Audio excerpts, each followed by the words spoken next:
Did you know that medieval peasants, monks, and even royalty got high?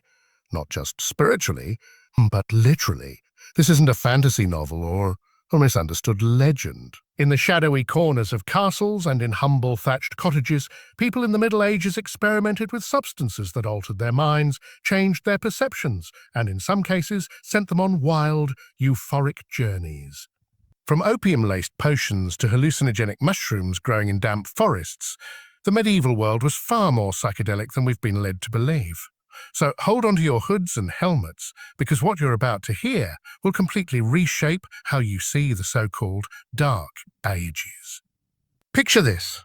It's the 1300s. A healer in a small English village gathers plants under the moonlight. Belladonna, henbane, mandrake. These herbs weren't for tea. They were tools of escape, used to numb pain, induce visions, and in some cases connect with what they believed were spirits or even the divine. The church feared these substances, branding them as witchcraft.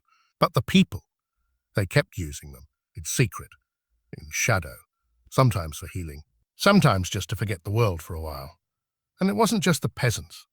Nobles used wine infused with poppy resin, medieval liquid opium.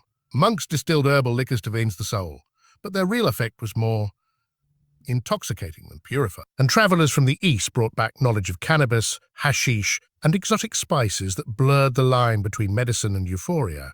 There were entire cults of mystics and medicine women who used psychoactive potions during rituals. Want to see God? One drop of tincture on the tongue might do it, or send you screaming into the forest, hallucinating demons from your deepest fears. This wasn't fun and games.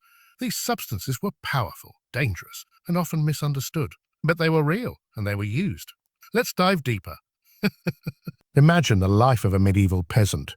Brutal winters, poor nutrition, constant labor.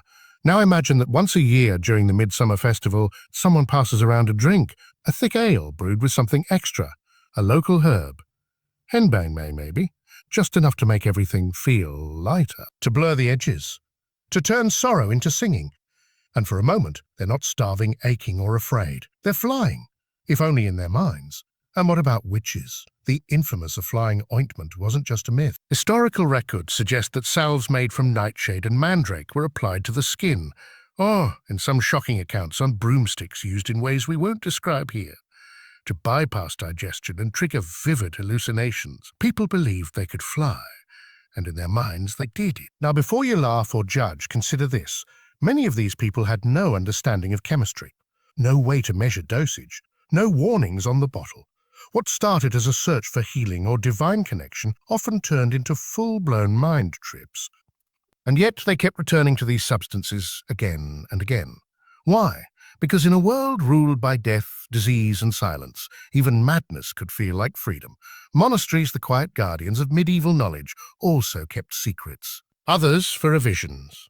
A particularly strange case in 1452 speaks of a French noble who, after eating mushrooms during a pilgrimage, claimed to have seen the Virgin Mary, 3 angels, and his long-dead dog. He was canonized by some, declared mad by others. But who are we to say? Even in battle, medieval warriors sought ways to deaden pain and stoke courage. Mead, beer, and wine were staples, but for deeper wounds, emotional otherwise. They turned to stronger brews. Viking berserkers, often romanticized, may have consumed hallucinogenic mushrooms before charging into battle. The Anglo-Saxons had painkillers made from poppy and hemlock. These weren't gentle remedies. They knocked you out or slowed your heartbeat. One misstep and you weren't high. You were gone. And yet, in desperate times, people chose the risk, over and over, not for fun, but for relief, for clarity. Or simply to escape the crushing weight of medieval reality. Even medieval doctors, respected men in long robes, recommended wine with opium for sleeplessness, hashish for toothaches, and mandrake for melancholy. The idea of mental health was in its infancy, but the human desire to feel better, that was eternal. And so the apothecaries made their mixtures, each labelled in Latin, each a mystery, and each with the potential to heal or to destroy. And as trade routes expanded, so did the medieval pharmacopoeia. Spices from India, roots from Africa, incense from Arabia. Knowledge flowed with the caravans, and along with it came stories of sages who smoked, brewed, or inhaled their way to enlightenment. Some in Europe believed these were pagan lies. Others tried the methods themselves, quietly, desperately. Because when your child is dying and your prayers go unanswered, You'll try anything, even visions. Let's not forget the medieval parties, the feasts that lasted days. The drinks weren't just fermented. They were sometimes spiked with local herbs, either by accident or on purpose. A little henbane here, a sprig of datura there. The result? A noble vomiting in the gardens while a bard recited poems to the stars. The court laughed. The priest frowned. The scribe took notes of the pageantry. All part of the cult, because the Middle Ages weren't as dry and dusty as textbooks make them seem. They were alive, pulsing, curious, and yes, often chemically enhanced. And here's the kicker. Many of these mind-altering substances were legal, not just legal, but celebrated. The church only cracked down when use became excessive or associated with heresy.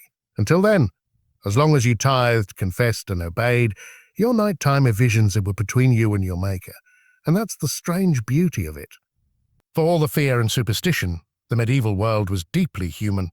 They feared death, longed for joy, and sought transcendence wherever they could find it, sometimes in a cathedral, sometimes in a clay cup of opium wine. So when someone tells you that modern drug culture is a recent invention, remind them, people have been getting high for as long as they've been suffering. And in the Middle Ages, suffering was never in short supply. Hit that like button if this opened your eyes to a side of history you never knew existed. Subscribe if you want more stories that dig deep, challenge assumptions, and entertain while they educate. And leave a comment. Which part of this medieval mind trip surprised you the most? Was it the flying ointments, the wine opium cocktails, the sacred mushrooms, or the monks quietly tripping in their candlelit cells? I want to hear from you, because this isn't just history. It's humanity, raw and unfiltered.